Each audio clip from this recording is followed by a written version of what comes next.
رسیدیم سر بحث قرارداد کار. یعنی رسیدیم به اون مقطعی که باید قرارداد کار بسته شه. حالا یا این قرارداد بین کارفرما و بچه‌های مالیه و یا بین کارفرما و سایر افرادی که حالا در سطح کارگری، کارمندی، سرپرستی یا مدیریت قرار وارد بخش‌های مختلف کسب و کار بشن. چرا ما ورود می‌کنیم به قرارداد کار؟ مگه عقد قرارداد کار از جمله وظایف واحد منابع انسانی نیست، واحد اداری نیست، واحد کارگزینی نیست؟ کاملا همینطوره، اینجوریه. اما توی شرکت‌هایی که کوچیک و متوسط هستن، با توجه به اینکه واحد حقوق و دستمزد محاسبات مربوط به حقوق رو انجام میده، معمولاً وقتی نفر جذب میشه معرفی میشه به واحد مالی و واحد مالی این قرارداد رو میبنده. فارغ از این که بر عهده کدوم یکی از این واحد هاست، چه امروز که کارشناس حسابداری، رئیس حسابداری یا مدیر مالی هستی و چه در آینده که به عنوان مشاور مالی میرید به کمک صنایع، حتما ورود کنید به قرارداد کار. چرا؟ گفتیم رسالت مشاوران مالی عملیاتی اینه که سودآوری ایجاد کنن و سودآوری رو حفظ بکنن. و در بحث حفظ سودآوری ما سرفصل هزینه‌ای تحت عنوان هزینه‌های حقوق و دستمزد داریم که میزان بهره‌وریش کاملا برمیگرده به قرارداد. هر گونه ایراد و اشکالی که توی قراردادهای کار وجود داشته باشه، چون به مرور زمان باعث ایجاد حاشیه در سازمان میشه، روی عملکرد افراد تأثیر میگذاره، بهره‌وریشون رو پایین میاره و در نهایت ممکنه در خیلی از مواقع فرد رو به جایی برسونه که به سازمان آسیب بزنه، یعنی به خودش حق بده که چون حقی ازش ضایع شده به سازمان آسیبی بزنه و این آسیب مستقیما روی سود و زیان تأثیر میگذاره. مشاور مالی عملیاتی ورود میکنه و تمام راهها رو میبنده و به عنوان یک آدم بی‌طرف قراردادی رو تنظیم میکنه یا راجع به فرمت قرارداد اظهار نظر میکنه و توصیه نامه‌ای به کارفرما میده که هم حقوق کارفرما حفظ بشه و هم حقوق افرادی که قراره وفادار بشن به سازمان و توی این کسب و کار سالها کار بکنن. پس با توجه به اینکه سابقه تجربه کاری من نشون میده که بی‌توجهی به مفاد قرارداد میتونه آسیب به سود و زیان شرکت بزنه و عرضم به خدمت شما که ما هم رسالتمون حفظ سوده بهش ورود میکنیم. خب در قدم اول باید ببینیم که اصلا ما چرا قرارداد کار میبندیم، چون روزی که به عنوان مشاور فعالیت بکنی ممکنه در ارتباطی که با کارفرما داری مسائل مختلفی در رابطه با قرارداد کار و قانون کار مطرح بشه که باید بهش مسلط باشی. بچه‌ها ما به استناد ماده 7 و ماده 10 قانون کار، به استناد این دوتا هستش که میایم و قرارداد می‌بندیم. پس به همین دلیله که توی فرمت درست و اصولی و قانونی قرارداد کار ما در قدم اول باید مشخص کنیم که این قرارداد به استناد ماده 7 و به استناد ماده 10 قانون کار بسته میشه. حالا من تمام توضیحاتی رو که لازم داری رو بهت میدم و انتهای بحث قرارداد دو تا فرمت قراردادم بهت میدم که بری استفاده بکنی. یک، فرمت مورد تایید وزارت کار که حداقل‌های لازم قانونی توشه. دو، فرمت حرفه‌ای تری که مفصل تره، یعنی علاوه بر این که خواسته های قانون کار رو جواب میده، رابطه دو طرف رو شفاف میکنه در سایر حوزه ها، طوری که هم انگیزه بیشتری به فرد میده برای کار و هم جلوی ایجاد هر گونه حاشیه رو میگیره. فرمت ها رو در اختیارتون قرار میدم، چه در جایگاهی که الان هستید میتونید استفاده بکنید، چه انشالله روزی که مشاور شدید ازش استفاده بکنید، ولی تمرکزتون روی فهم و درک مفاد قرارداد باشه و لزوما صرفا دلخوش نباشید به این که من الان یه فرمت قرارداد خوب دارم، چون وقتی از صنعتی به صنعت دیگه جابجا میشی، اگر درک درستی از مفاد قرارداد داشته باشی، خب گاهی اوقات تشخیص میدی که بعضی از مواد رو باید تغییر بدی. بریم به سراغ قانون کار. بچه‌ها چرا ما قرارداد می‌بندیم با طرف مقابل؟ به استناد ماده 7. ماده 7 میگه قرارداد کار عبارت است از قرارداد کتبی یا شفاهی. همینجا شفاف میشه داستان که کارفرما اگر تصورش بر اینه که قراردادی رو با طرف مقابل ننوشته، همه چی شفاهی بوده، پس میتونه خیلی وقتا بزنه زیر خیلی چیزها و دامنه مسئولیتش رو محدود بکنه، کاملا در اشتباه. یعنی قانون کار صراحتاً در ماده 7 قرارداد شفاهی رو پذیرفته، دنبال نشونه هایی میگرده دال بر این که این رابطه کارگری کارفرمایی وجود داشته و همین که براش محرز بشه وجود داشته کار خودش رو انجام میده و اون جاهایی که به ضرر کارفرماست به خاطر اینکه قرارداد مکتوب نشده نمیتونه دیگه از حقوق خودش دفاع بکنه. پس در قدم اول توصیه بکنید به کارفرمایانتون که بلا استثناء قرارداد همکاری با پرسنل رو مکتوب بکنن و قرارداد شفاهی رو ازش فاصله بگیرن، چون در روز مبادا بیشترین آسیب رو کارفرما میبینه. چرا؟ چون اگر توی دعاوی کار حضور داشته باشید شنیدید این جمله رو که زمانی که کار ارزم به خدمت شما که هیئت کار دعاوی به تفسیر قانون میرسه، اون جاهایی که یه ذره ابهام و ایهام وجود داره ملزم هستن به نفع کارگر تفسیر بکنن قانون رو. به همین دلیل وجود یک قرارداد شفاف، شسته رفته و مشخص حق و حقوق طرفین رو بهشون میده، سازمان سودآوریش حفظ میشه و فرد هم انگیزه و وفاداری پیدا میکنه که سالها با شما کار بکنه. و اصلا رسالت مشاوران مالی عملیاتی در حوزه منابع انسانی اینه که نفرات خوب رو تشخیص بدن و با توصیه هایی که به کارفرما میکنن نفر رو وفادار کنن به سازمان. چون یک اصلی در مدیریت هزینه ها وجود داره، اونم اصل یادگیریه. در اصل یادگیری وقتی یک آدم مستقر میشه و یک کار رو برای مدت زمان طولانی انجام میده، هر چقدر زمان میگذره روی اون کار مسلط‌تر میشه و بهره‌وریش بالاتر میره و هم میتونه تولید بیشتری داشته باشه، حالا تولید کالا یا تولید خدمات، هم میتونه با روش‌های کار درست و قلق‌گیری‌هایی که اصطلاحاً انجام میده هزینه‌های دیگری از جمله هزینه‌های تامین نگهداری رو کاهش بده. بنابراین لطفاً دقت بکنید که همه این وفاداری در قدم اول توی قرارداد کار خودش رو نشون میده.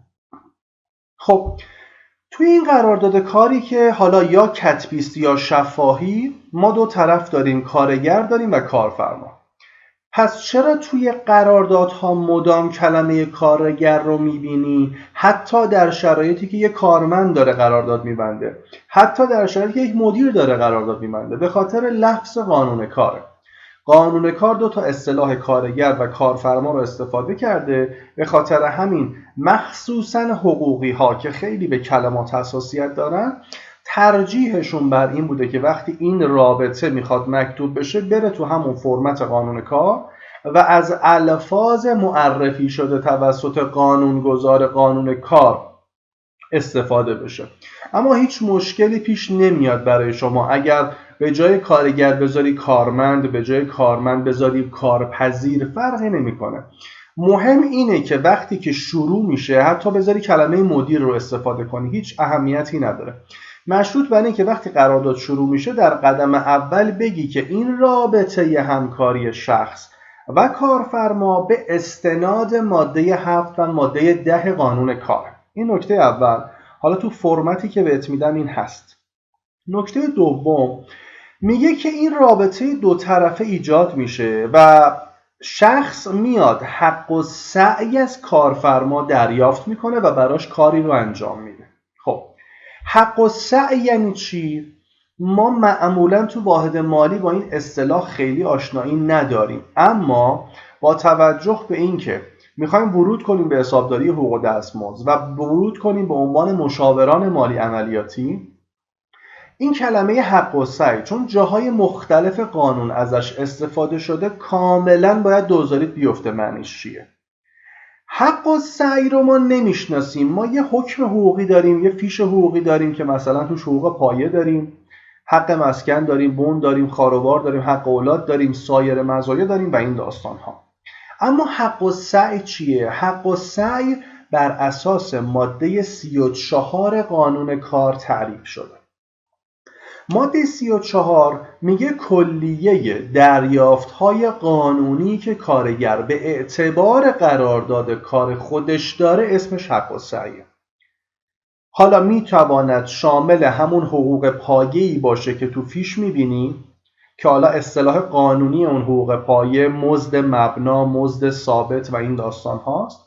میتواند مزایای انگیزشی و رفاهی باشد، مثلا حق اولاد، مثل هزینه‌های حق مسکن، خاروبار، بون و این داستان ها. اینها مزایای انگیزشی و رفاهی به استناد قانون کار.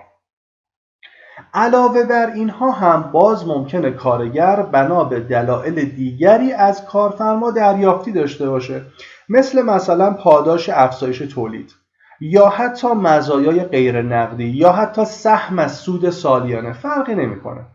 تمام این پارامترها در کنار هم یه چتری میاد روش به اسم حق السعی.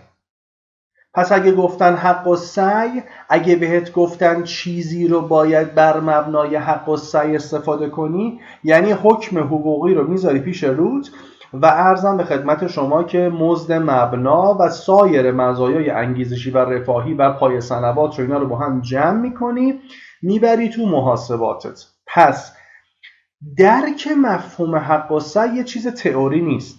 مثلا انشالله جلوتر بریم من بهت میگم زمانی که خواستی بازخرید مرخصی افراد رو محاسبه کنی باید بر اساس حق السعی بری جلو، یعنی دیگه اجازه نداری اونجا حقوق پایه طرف رو صرفاً ببری برای محاسبه، چون قانون میگه برای محاسبات بازخرید مرخصی مبنا حق السعیه. پس مجبوری حق به اولاد، بون، چه میدونم خاروبار و مسکن، پایه صنوات، اینها رو با حقوق پایه یا همون مزد مبنا و ثابت جمع بکنی و ببری برای محاسباتت. اینجاست که لازم میشه یک مشاور مفهوم حق السعی رو بدونه. خب برمیگردیم به بحثمون. ما یک کارگر داریم، یک کارفرما داریم و کارگر حق السعی رو از کارفرما به اعتبار قرارداد میگیره و دریافت میکنه و کاری رو انجام میده. این کاری که برای طرف مقابل انجام میده چقدر زمان میبره؟ اینجاست که قرارداد موقت و غیر موقت ورود میکنه. قرارداد موقت قراردادی است که شروعی دارد و پایان مشخصی. مثلا من به شما میگم قرارداد بستم از 1/1 تا 31/3، این میشه قرارداد موقت. اما قرارداد غیر موقت یا قرارداد دائم تاریخ شروع داره، تاریخ پایان دیگه نداره.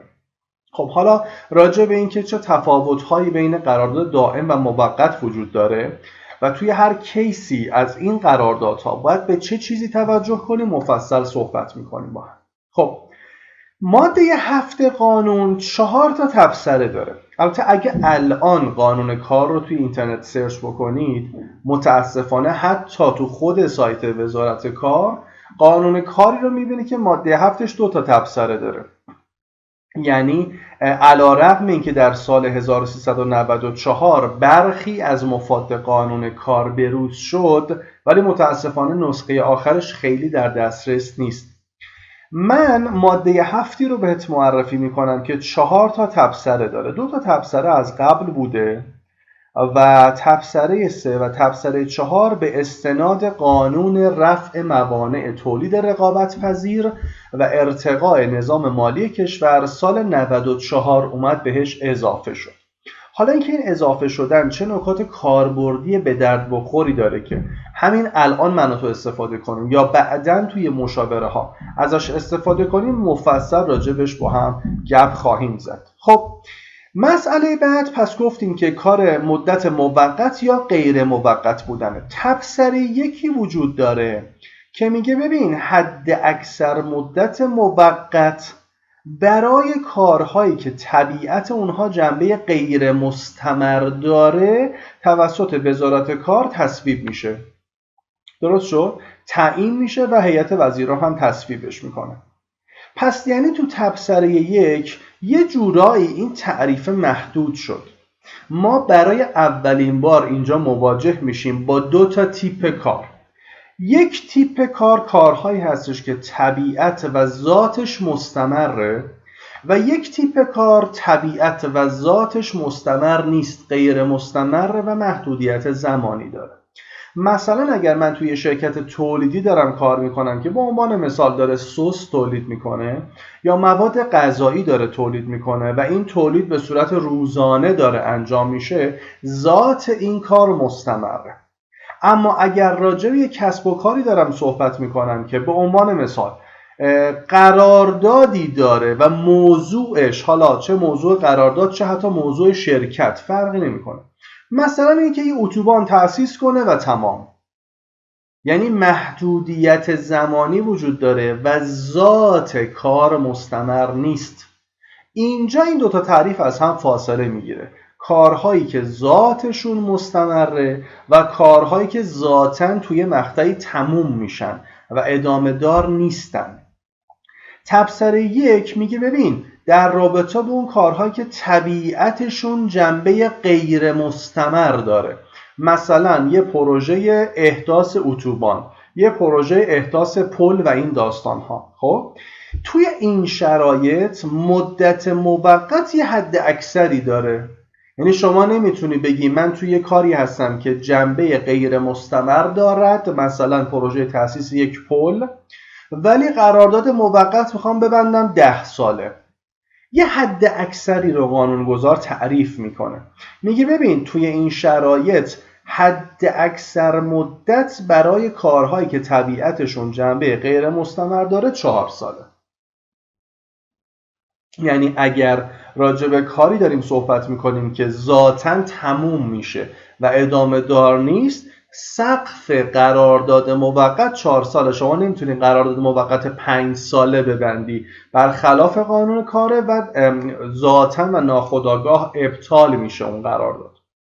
نکته دوم اینه که در کارهایی که طبیعت اونها جنبه مستمر داره، مثل شرکت تولیدی یا ارزم به خدمت شما شرکت بازرگانی که داره کار روتینش رو انجام میده، مثلا مدیر بازرگانی آورده، یا مثلا حالا هر سبک و سیاقی نفراتی که درگیر کار این شرکت ها هستن، میگه اگر با توجه به اینکه ذات کار مستمره، اگر تو توی قرارداد تاریخ شروع بزنی و تاریخ پایان رو خالی بگذاری، من اسم این قرارداد رو میذارم قرارداد دائم.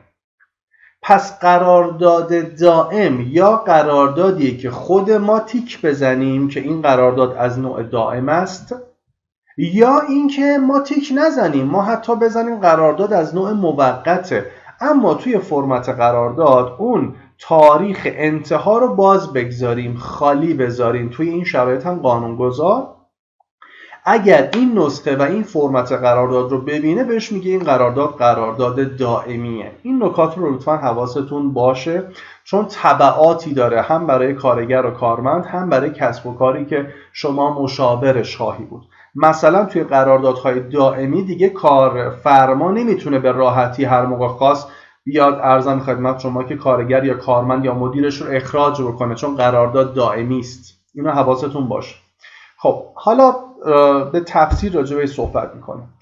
یه دونه تبصره 3 و تبصره 4 اضافه شد. یعنی سال 94 آقایون دور هم نشستن گفتن ما یه قانونی داریم تحت عنوان قانونی که قرار منجر به این بشه که موانع تولید رقابت پذیر برداشته بشه. گفتن آقا برای اینکه این اتفاق بیفته ما این قانون رو تصویب کردیم. حالا این قانون اومد ورود کرد به بحث قانون کار و یه تبصره 3 و 4 اضافه کرد به ماده 7. تبصره 3 چی میگه؟ میگه ببین قراردادهای مربوط به قانون کار در صورت کتبی بودن، چون تا الان گفتیم میتواند شفاهی هم باشد، این قانون اومد گفت اگر قرارداد کاری بین طرفین بسته شد و کتبی بود، لطفاً سلیقه‌ای نباشه، خود اداره کار، تعاون و رفاه اجتماعی بیاد یه فرمت مخصوصی رو براش تعریف کنه و همه رو ملزم کنه که ازش استفاده بکنه. خب این عیناً تو متن قانون واقعیتش اینه که نبود، یعنی تبصره 3 جاش خالی بود. اما اگر قبل از این تاریخ هم شما مراجعه میکردی به سایت اداره جبران خدمت، نمونه قرارداد کار رو اونجا میدیدی. پس یعنی در دنیای اجرا خود افراد به این نتیجه رسیده بودن که برای اینکه دعاوی حل و فصل شه ما یه فرمت احتیاج داریم.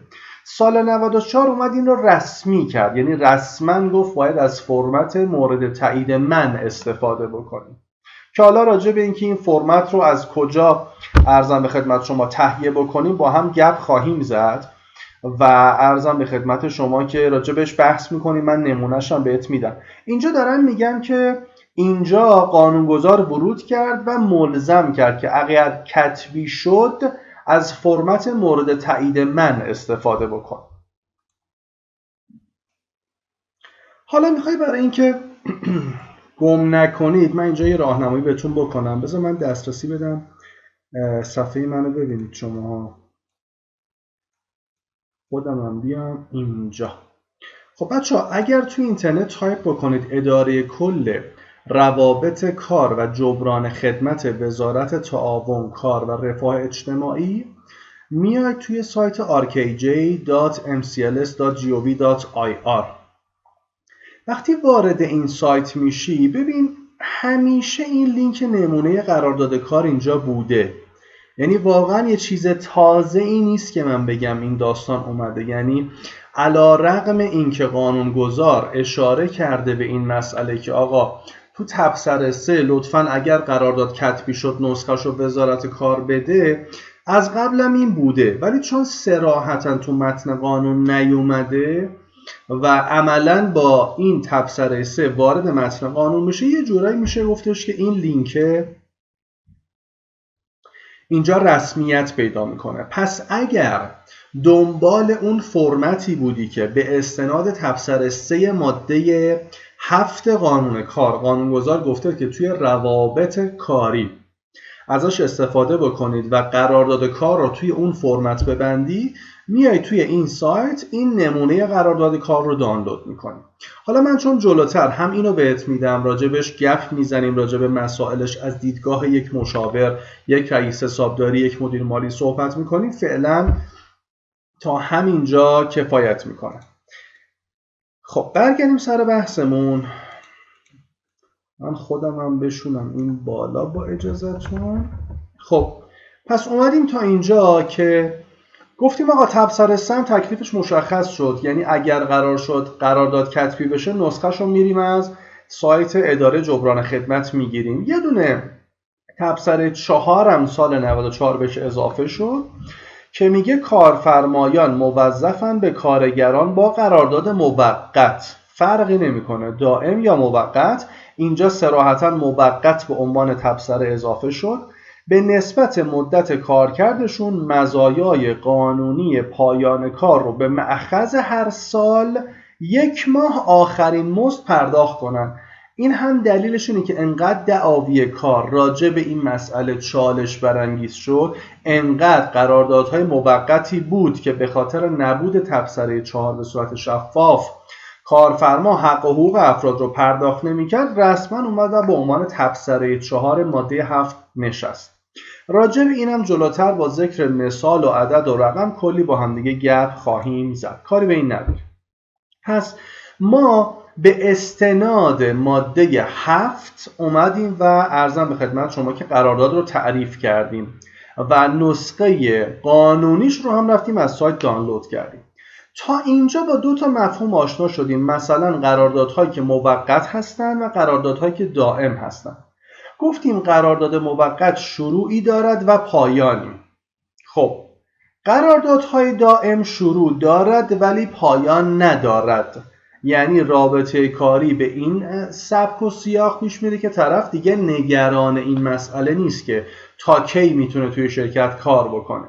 اگر خاطرتون باشه و این اصطلاح رو شنیده باشید، قبلا به کسانی که قرارداد دائمی داشتن میگفتن اینا کارکنان رسمی هستند، اینا کارمندای رسمی هستند و مزایای بیشتری هم داشتن و اتفاقا دیگه دلخوش بودن که همیشه تو سازمان موندگارن و دقیقاً به همین دلیل بهره‌وریشون با خاک کوچه یکسان میشد. و به همین دلیل بعد از یه مدتی کارکنان رسمی تبدیل به کارکنان قراردادی شدن. کارکنان رسمی خیال خودشون راحت میشد و چون دیگه خیال خودشون راحت میشد گند میزدن تو کار ارباب رجوع. به خاطر همین عملاً قراردادهای رسمی تبدیل شد به قراردادهای موقت و الان خود این قراردادهای موقت 1001 داستان داره که متاسفانه دارید میبینید و بعدها هم به عنوان مشاور بیشتر خواهید دید. خب آقای محمدی، قرارداد رو من تا الان متوجه شدم اگه قرارداد تو دستم باشه تاریخ شروع بزنم تاریخ پایان بزنم این میشه موقت. در چه شرایطی به یک قرارداد میگیم دائمی؟ بچه‌ها 4 تا شرط وجود داره که بگیم یک قرارداد دائمی است. در قدم اول تیک دائمی در نوع قرارداد زده بشه. یعنی چی؟ اجازه بدید من اینو از روی ارزم به خدمت شما که من فرم قرارداد رو باز کنم یه تیکش رو نشونت بدم کامل برات جا بیفته ولی بقیه بخشای قرارداد رو نگه میدارم. خب روی صفحه بذارید من نشونتون بدم. من تصویر خودم رو هم بیارم بذارم اینجا بعد صحبت رو ادامه بدم. بسیار عالی. خب این فرمتی که داری میبینی همون فرمتیه که من گفتم از سایت اداره جبران خدمت باید دانلود کنی و اون فرمت رسمی هستش که قانونگذار اومده به استناد تبصره 3 ماده 7 گفته از این فرمت استفاده کن. ما راجع به این حسابی با همدیگه گپ خواهیم زد، کاری باش ندارم.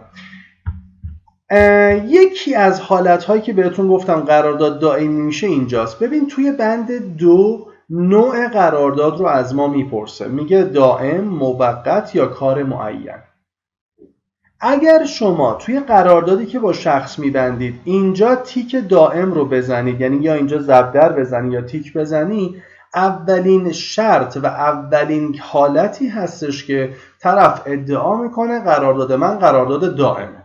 چه مزایایی داره؟ مثلا یکی از حالتاش اینه که شما نمیتونی دیگه راحت نیروتو اخراج بکنی و از مجموعه جداش بکنی. حالا خیلی باش کاری نداری. پس این در حالت اول.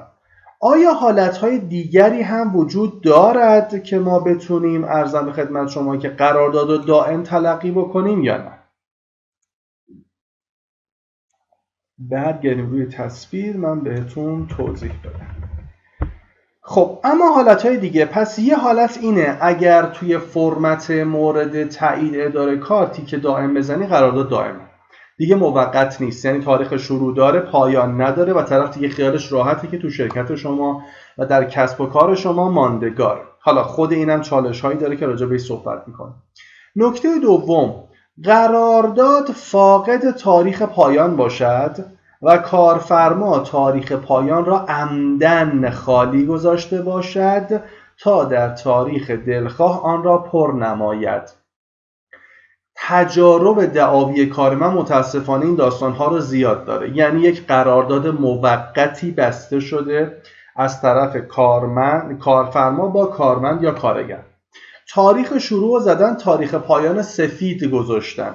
بعد توی یک شرایط و زمان خاصی هر زمان کارفرما دلش خواسته اومده قسمت تاریخ پایان رو پر کرده و بعد رفته اداره کار تو هیئت گفته آقا تاریخ شروع تاریخ پایانیشون قراردادش محدود بوده. به خاطر این داستان عملاً چالش‌های خیلی زیادی تو اداره کار ایجاد شد. همچنان هم هستن کارفرمایانی که این تیپی شیطنت میکنن. اگر مشاور این افراد شدی بهشون بگو که خودت داری با خاک کوچه یکسان میکنی. اگر قرارداد موقتی داشته باشی که تاریخ پایان خالی باشه بعدن خودت پرش کنی، در قدم اول توی دعاوی کار کارشناس رسمی دادگستری، ها توی دعاوی کار یا توی دادگاه ها کارشناس رسمی دادگستری میاد رسیدگی میکنه و اگر گزارش بده که تاریخ کار پایانش بعدن توسط شما پر شده، کارفرما حتی میتونه محکوم به حبس بشه به خاطر سوء استفاده از ارزم به خدمت شما که اوراق. بنابراین به عنوان مشاور به کارفرما میگه آقا اگر میخوای قرارداد موقت ببندی لطفاً تاریخ شروع تاریخ پایان بگذار. ببند. اگر اینو خالی بذاری، تاریخ پایان نداشته باشه، یک، کارشناس رسمی دادگستری کارشناسی بکنه، گزارش بده، محکوم به حبسی. دومین حالت از حالاتی که قرارداد موقت تبدیل به قرارداد دائم میشه اینه که تاریخ پایانش خالی باشه. پس کارفرمایانی که فکر میکنن با این کار زرنگی دارن میکنن، یک، دارن خودشونو میکشونن به سمت حبس. دو، قراردادی که ذاتش موقت بوده رو عملا با دست خودشون تبدیل میکنن به یک قرارداد دائم که چالش‌های بیشتری براشون خواهد داشت. بچه‌ها دو تا حالت دیگه وجود داره که قراردادهای موقت تبدیل میشن به دائم. یک، قراردادهای شفاهی در حکم قرارداد دائمی هستند و کارفرما حق اخراج نیرو رو نداره. قابل توجه کارفرمایانی که قرارداد نمیبندن، میگن خب دیگه نبستیم، مکتوبم نکردیم، پس میتونیم بزنیم زیرش و بگیم اصلا رابطه‌ای وجود نداشته.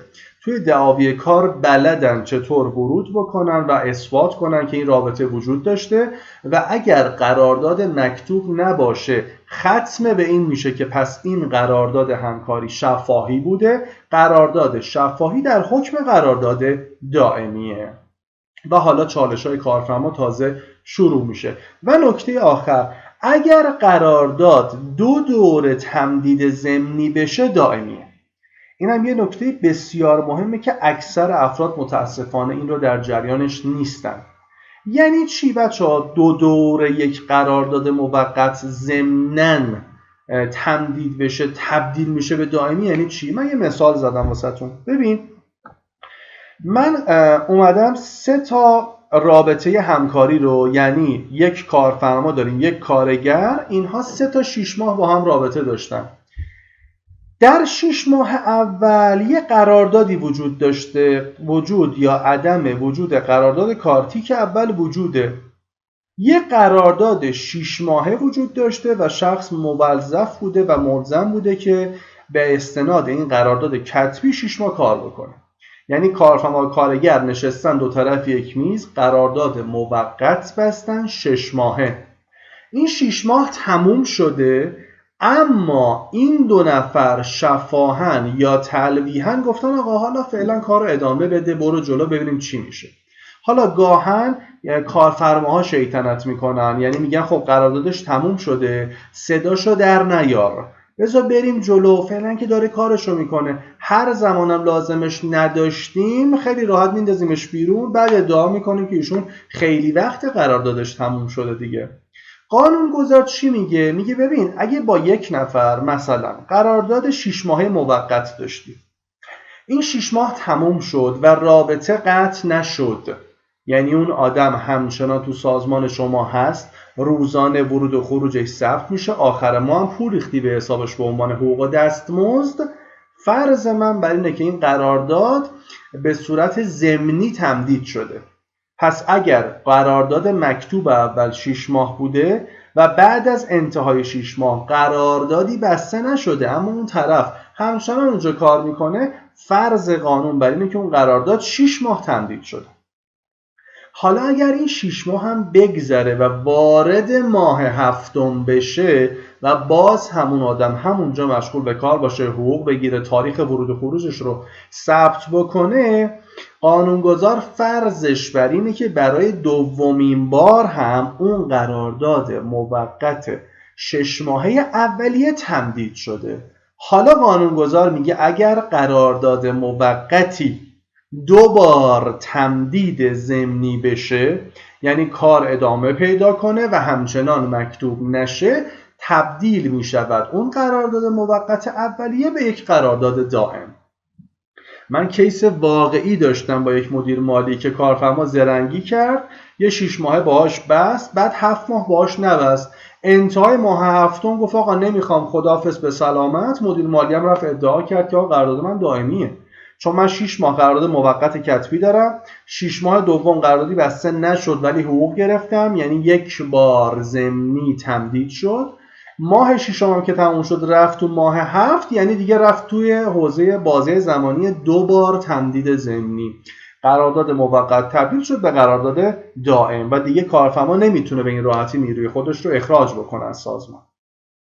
پس در این 4 حالت ما به قرارداد میگیم قرارداد دائمی. فقط اینجوری نیست که اگر تیک دائمی بودن در قرارداد بخوره اون قرارداد دائمی باشه. 3 حالت دیگه هم هستش که بهتون توضیح دادم تو مشاوره ها، ازش استفاده بکنید. نکته بعد، تمدید مستمر قراردادهای موقت باعث دائمی شدن قرارداد کارگر نمیشه. من کارگرانی داشتم که به من مراجعه کردن آقای محمدی ما 6 سال پیش این آدم داریم کار میکنیم، تماما قراردادهای 3 ماهه میبنده و بین قراردادها هم هیچ بازه زمانی خالی نیست، ما مستمرا اینجا کار میکردیم. آیا ما میتونیم ادعا بکنیم که این قرارداد دائمی شده؟ خیر.